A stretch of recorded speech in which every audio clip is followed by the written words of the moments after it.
The radio hissed with static, and the copper smell of blood filled the freezing air. Pinned down and out of ammo, the SEAL commander whispered 2 words into the void. "Need help." What happened next wasn't a rescue team. It was one woman. And she brought hell with her. The intelligence report had called it a low-resistance extraction. Lieutenant Commander David Hayes should have known better. In the jagged, unforgiving teeth of the Hindu Kush Mountains, there was no such thing as low resistance. Hayes and his element from SEAL Team 6, a tight-knit unit of 6 operators, were inserted by a stealth Black Hawk 2 miles out from a dilapidated mountain compound. Their target was Anton Kovic, a rogue Eastern European arms broker who had been flooding the region with stolen NATO munitions. The mission was a surgical strike: get in, bag Kovic, secure his ledger, and exfil before the local insurgent militia even knew they were there. But the mountains have a way of keeping secrets, and tonight the secret was that Kovic was waiting for them. The night was bitterly cold, the kind of cold that seeps through tactical gear and settles deep in the bones. Hayes led the staggered column up a steep, shale-covered ridge. Behind him was Petty Officer Ryan Collins, the communications specialist, followed by Chief Jackson Miller, a towering man carrying the UMCARE 48 machine gun. Bringing up the rear were Reyes, the medic, and 2 other veteran operators, Brooks and Gibson. "I don't like this, boss," Miller whispered into the comms, his night vision goggles scanning the rocky outcroppings above. "It's too quiet. Even the Dobbs in the valley aren't barking." "Stay frosty," Hayes replied softly. 200 meters to the outer wall. They never made it to the wall. The traps sprang with terrifying precision. It didn't start with random, undisciplined AK-47 fire typical of local militias. It started with the rhythmic, concussive thud of a heavy D-K machine gun tearing through the silence, followed instantly by the blinding glare of high-intensity floodlights washing over the canyon floor. "Contact right. Ambush," Hayes roared, diving behind a cluster of boulders as the ground where he had just been standing erupted into a cloud of pulverized rock and dust. The SEALs reacted with trained, brutal efficiency, returning fire into the blinding lights. But within 30 seconds, the grim reality of their situation set in. They weren't fighting a ragtag militia. Muzzle flashes dotted the ridges above them in a 270-degree horseshoe shape.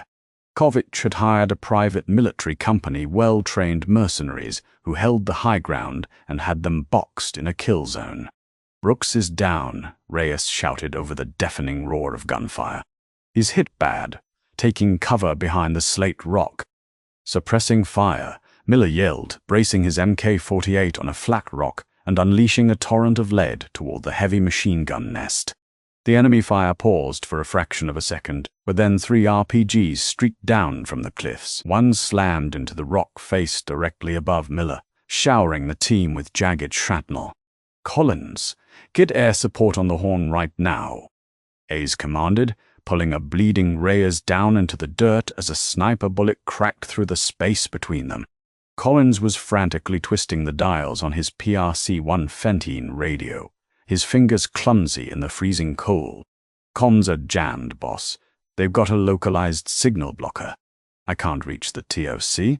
I can't reach the bird. We are entirely cut off." For the first time in his 20-year career, a cold spike of genuine dread pierced Hayes' chest. They had walked into an orchestrated slaughter.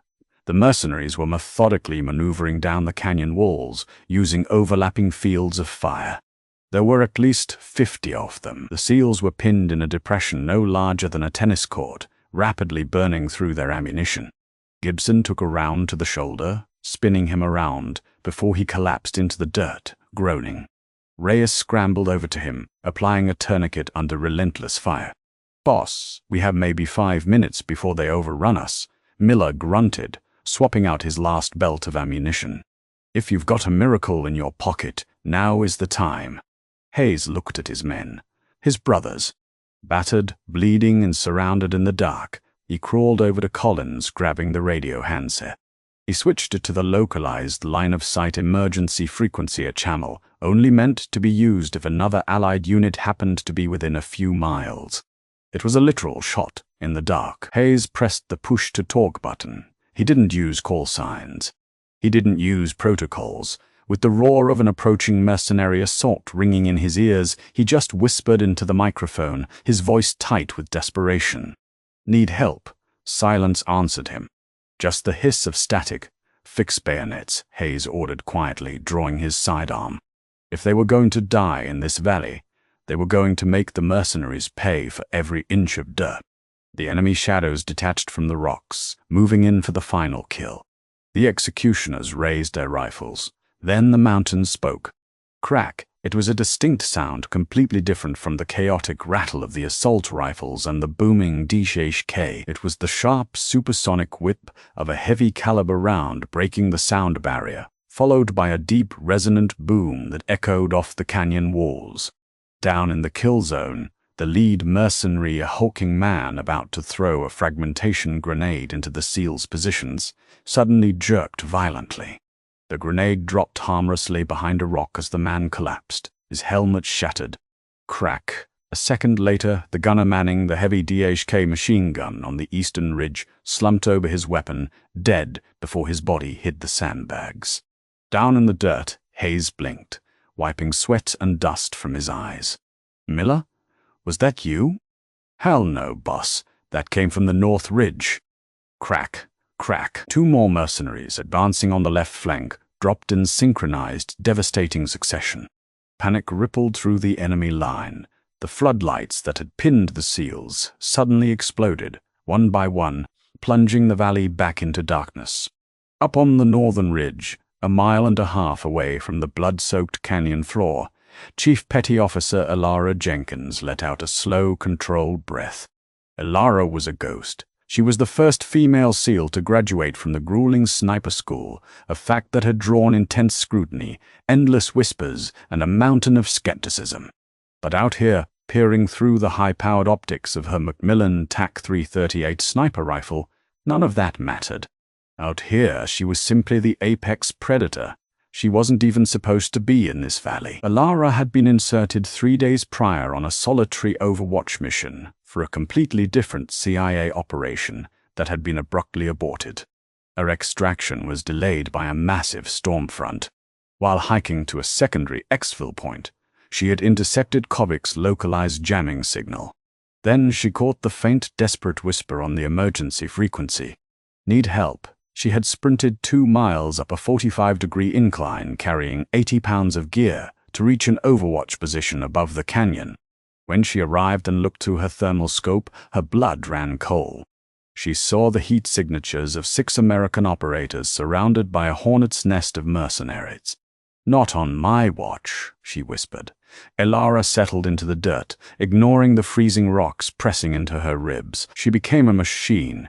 She mentally calculated the variables with terrifying speed. Distance, 2,400 yards. Wind speed, 12 knots coming from the east. Humidity, low. Elevation drop, 400 feet.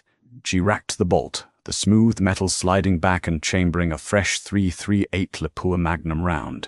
Through her thermal scope, she saw the mercenary commanders trying to rally their panicked men. They were shouting, pointing blindly into the darkness. Target acquired. She exhaled halfway and squeezed the trigger. The rifle bucked against her shoulder. 3 seconds later, the mercenary commander's chest burst into a brilliant bloom of white heat on her thermal display. That was 5. She didn't stop. She cycled the bolt with blinding speed. She was in the bubble, a state of total tactical flow where the rest of the world ceased to exist. Crack. 7. A mercenary aiming an RPG was thrown backward, the rocket firing harmlessly into the sky. Crack. 9. A flanker trying to sneak up on Hayes's position dropped into a ravine. Down in the valley, the SEALs were experiencing a profound psychological shift. The suffocating despair vanished, replaced by an electric surge of adrenaline. "We have a guardian angel," Collins yelled, a wild grin breaking out on his dirt-streaked face. "Whoever that is, they're tearing them apart. Push forward," Hayes ordered, seizing the moment. "Use the chaos."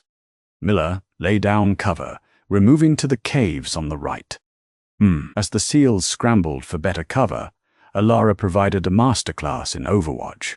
She was systematically dismantling a 50-man mercenary unit by herself.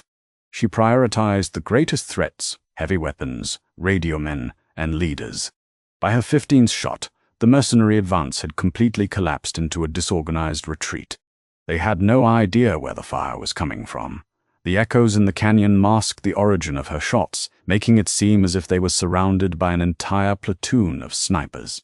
18, 19, 20. She watched through the scope as the remaining enemies scrambled back toward the mountain compound. But just as she chambered her 21st round, the hairs on the back of her neck stood up.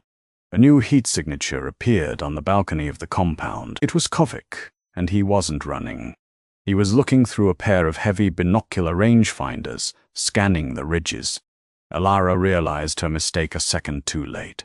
In her desperate rush to save Hayes' team, she had fired 20 rounds from the exact same position. She had broken the cardinal rule of sniping, shoot, and move. The muzzle flashes, though suppressed, had created enough of a thermal bloom to be spotted by high-end military tech.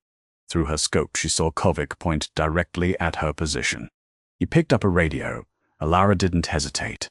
She grabbed her rifle and rolled hard to her left, tumbling down the rocky slope, just as the deafening whistle of incoming artillery split the sky. A mortar shell obliterated the rocky outcropping where she had been lying a second before. The shockwave picked Alara up and slammed her violently into a tree trunk. Her vision flashed white, and a high-pitched ringing drowned out all other sound. Down in the valley, the SEALs watched in horror as the northern ridge erupted in a sequence of explosive fireballs. "Angel is taking heavy fire," Miller shouted. Alara tasted blood. Her left arm was numb, and her ribcage screamed in agony. She blinked away the dizziness, looking up at the burning ridge. Kovic's men were launching a full mortar barrage on her position, and worse, she could hear the crunch of boots on gravel. A flanking team had been sent up the mountain to hunt her down. The hunter had just become the prey, and she had 25 enemies left to kill.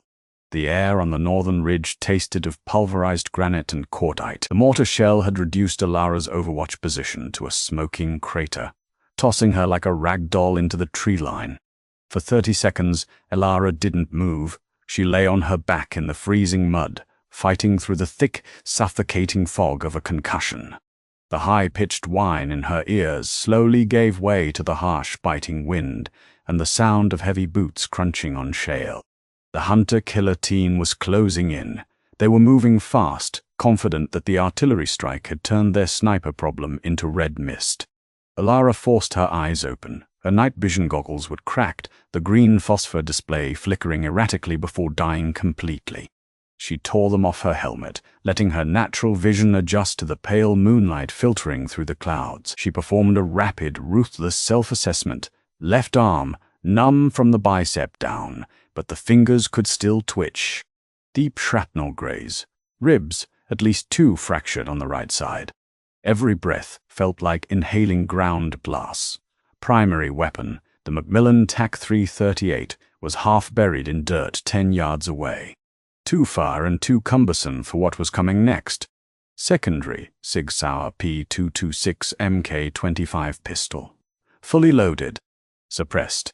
She drew the pistol with her good hand, sliding her specialized fixed-blade combat knife from its sheath on her chest rig with her left, ignoring the white-hot flare of pain shooting up her shoulder. Spread out. Check the crater, a voice growled in heavily accented English, roughly 30 yards away. Flashlight beams cut through the settling dust, weaving blindly through the scrub brush. Alara didn't retreat. In close-quarters combat against a numerically superior force, retreating only gave them the initiative. Instead, she became one with the shadows. She pressed herself into the deep, gnarled roots of a dead pine tree, controlling her breathing, slowing her heart rate, despite the agonizing pain in her chest. 4 mercenaries fanned out around the mortar crater. They were heavily geared, wearing plate carriers and carrying compact assault rifles. But they were careless. They were looking down at the dirt for a body, not into the shadows for a survivor. The closest mercenary stepped over a fallen log, his flashlight sweeping inches from Alara's boots. She struck with the silent, lethal efficiency of a coiled viper. Alara lunged from the darkness, grabbing the man's rig and driving her combat knife up under his Kevlar vest, directly into his diaphragm. As his mouth opened in a silent gasp, she brought the suppressed Mk-25 up beneath his chin. Puff! Kill 21. She lowered his body to the ground without a sound, taking the flashlight from his dying grip and clicking it off. Yuri, one of the other men, called out, his voice tinged with sudden unease. The shadows had swallowed his partner whole. Alara moved. She flanked right, using the noise of the wind howling through the canyon to mask her footsteps. She appeared behind the second mercenary just as he turned toward Yuri's last-known position. Peft! Tuft! 2 suppressed hollow-point rounds hit him in the back of the neck, bypassing his body armor. Kill 22. He crumpled instantly. The remaining 2 mercenaries realized what was happening. Contact. She's in the trees. One screamed, raising his rifle and firing blindly into the brush. The muzzle flashes strobe-lit the ridge, illuminating the frantic terror in their eyes. Alara dove into a shallow ravine as 5.56mm rounds chewed through the wood above her head. She was bleeding heavily now, the adrenaline wearing off, leaving raw, unadulterated pain in its wake. But she had the angle. She popped up from the ravine, extending her sidearm in a modified weaver stance, stabilizing her trembling right wrist with her injured left hand. Puffed. Puffed. Pff. Now Tarway. The third mercenary dropped, his rifle clattering against the rocks. Kill 23. The final man panicked. He dropped his weapon and reached for a radio on his shoulder to call for backup. He didn't get the chance. Alara closed the distance in 3 agonizingly fast strides. As he fumbled with the radio, she tackled him to the frozen ground. They rolled violently down the embankment, a tangle of limbs and desperate violence.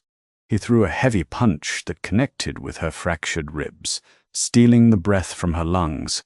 Alara pinned his arm with her knee, reversed her grip on her combat knife, and drove it down. Kill 24. She collapsed next to him, panting heavily, spitting a mouthful of blood into the dirt. The ridge was quiet again. Down in the valley, the sudden silence from the overwatch position had not gone unnoticed. Boss, the sniper fire stopped.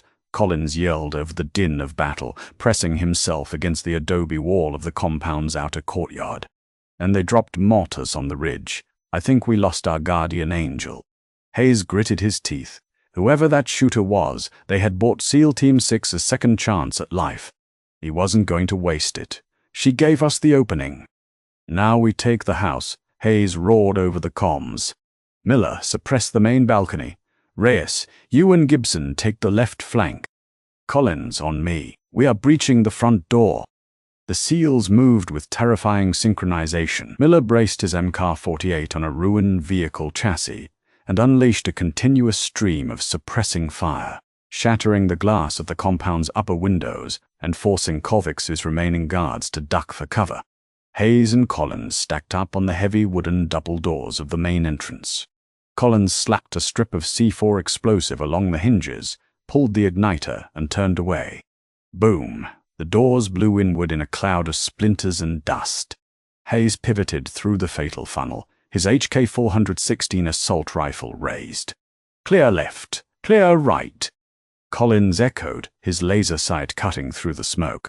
The interior of the compound was a labyrinth of crumbling plaster and stolen military crates. They moved methodically from room to room, dropping 2 of Kovacs' bodyguards who tried to ambush them from a stairwell. They found the localized jamming equipment, a towering rack of servers and antennas humming in a side room. Collins, kill the jammer, Hayes ordered.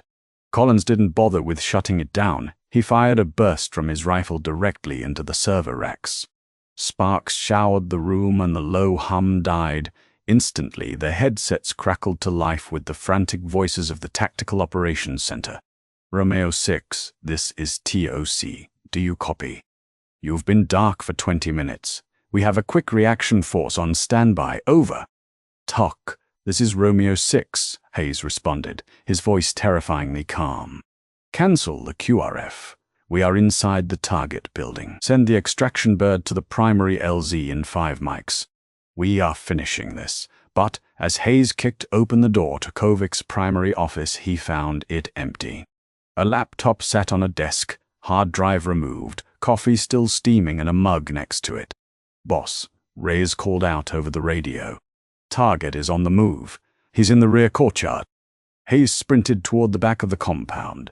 He burst through the rear doors just in time to see Anton Kovacs leaping into the back of a heavily modified, matte black armored SUV. "Stop that vehicle," Hayes yelled, raising his rifle and firing at the SUV's tires. The 5.56mm rounds sparked harmlessly off solid rubber run flats.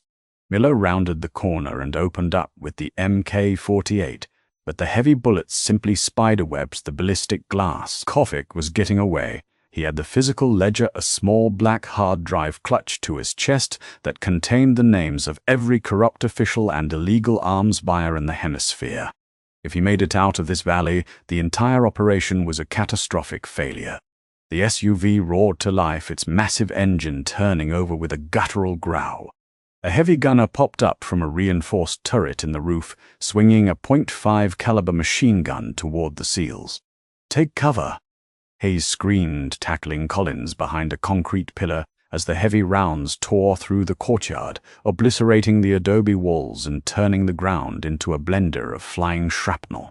They were pinned again. The SUV slammed into gear, tires spinning in the dirt as it prepared to smash through the rear gates and disappear into the labyrinth of mountain roads. High above on the northern ridge, Ilara Jenkins dragged herself through the mud. Her vision was blurring, black spots dancing at the edges of her sight. Her body was shutting down from blood loss and trauma, but she could hear the roar of the .56 cal echoing up from the valley. She knew what it meant. The team was pinned. She reached the edge of the mortar crater and dug her hands into the loose dirt, desperately pulling the Macmillan TAC 338 from the debris. The rifle was covered in dust.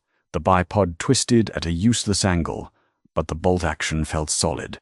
She wiped the objective lens of the scope with her bloody sleeve. The glass was cracked down the middle, creating a distorted, fractured view of the world. She crawled to the edge of the cliff. Below her, through the fractured glass, she saw the armored SUV barreling toward the compound gates. The heavy gunner in the turret was laying down a wall of lead, keeping Hayes and his men trapped behind the crumbling pillars. Ilara had one shot. She had to thread a needle from 2,000 yards away through a cracked scope with a fractured rib cage and a failing body. She didn't have the bipod to stabilize the heavy weapon. Instead, she unclipped her rifle sling, wrapping it tightly around her left forearm, creating a rigid tension triangle with her body to absorb the shake. She rested the barrel on a flat piece of shale. She found the gunner in her crosshairs. The crack in the glass split his helmet into two disjointed halves. She tried to take a deep breath to steady her heart rate, but her broken ribs screamed, forcing her to take shallow, ragged gasps. "Focus," she told herself. "The wind is dying down. The target is moving laterally at 10 miles per hour. She adjusted her lead. She ignored the pain. She ignored the blood soaking through her uniform. She retreated entirely into the math of the kill. She held her breath on the natural pause. The world went dead silent. She squeezed the trigger. The massive 338 Lapua Magnum round erupted from the barrel, breaking the sound barrier with a sonic crack that ripped through the valley. The bullet traveled across the night sky for almost 3 full seconds. Down in the courtyard, the heavy machine gun abruptly fell silent. The gunner in the turret was thrown violently backward, the massive kinetic energy of the sniper round lifting him entirely out of the hatch and throwing him onto the dirt behind the vehicle. Kill 25. Without a gunner to provide cover fire, the SUV was momentarily vulnerable, but it was still moving, about to smash through the gates. Hayes didn't hesitate. Now. He roared. Before Kovic's driver could accelerate, Collins sprinted from cover, pulled the pin on a flashbang grenade, and lobbed it perfectly through the open turret hatch. A blinding flash and a deafening crump rocked the SUV. The heavy vehicle swerved wildly, smashing head-on into the thick stone archway of the gate. The engine hissed, white steam pouring from the crumpled hood. Hayes and Miller advanced, weapons drawn. Hayes wrenched the rear passenger door open.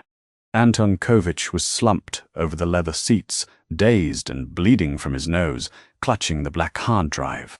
"Anton Kovic," Hayes said, his voice cold as the mountain air. "You're coming with us." He ripped the drive from the arms dealer's hands and secured it in his tactical vest. Target secured, ledger secured. Above the compound, the rhythmic, heavy thumping of rotary blades broke through the clouds.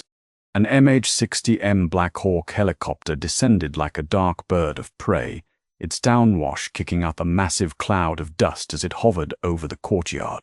"Let's move. Load him up," Hayes barked as Reyes and Gibson hauled the dazed arms dealer toward the extraction bird. As his men boarded, Hayes paused. He turned his night vision goggles back on and looked up toward the northern ridge. The peak was silent, shrouded in darkness and settling smoke. "Talk. This is Romeo 6, Hayes said into his comms. "We have the HVT, but we need a medevac team diverted to the North Ridge. Grid coordinate Alpha 79er. We have a friendly unit up there who took heavy fire." "Copy that, Romeo 6, the TOC replied. "But be advised, we show no Allied units in your sector." CIA pulled their Overwatch asset out of that grid due to the storm front. Hayes stared at the mountain. "Trust me, Tom. Someone is up there." An hour later, back at the forward operating base in Bagram, Hayes walked through the sterile, brightly lit halls of the medical wing. The adrenaline had faded, leaving behind the bone-deep exhaustion that only combat operators know. He still wore his dirt-caked uniform, refusing to change until he got answers. He found the base commander standing outside a trauma room. "Sir," Hayes said, saluting stiffly, "the operative from the ridge."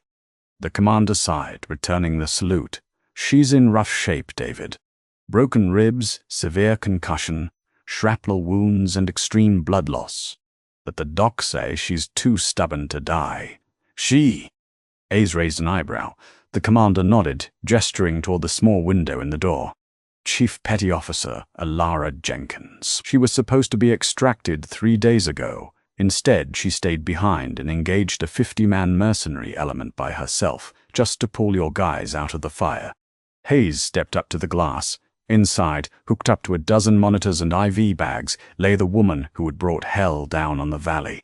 She looked pale, battered, and impossibly small amidst the sterile white machinery. Just then, Alara's eyes fluttered open. She turned her head slightly, squinting through the glass at the towering, dirt-covered SEAL commander staring back at her. Despite the tubes, despite the pain, the corner of Alara's mouth twitched upward into a weak, defiant smirk.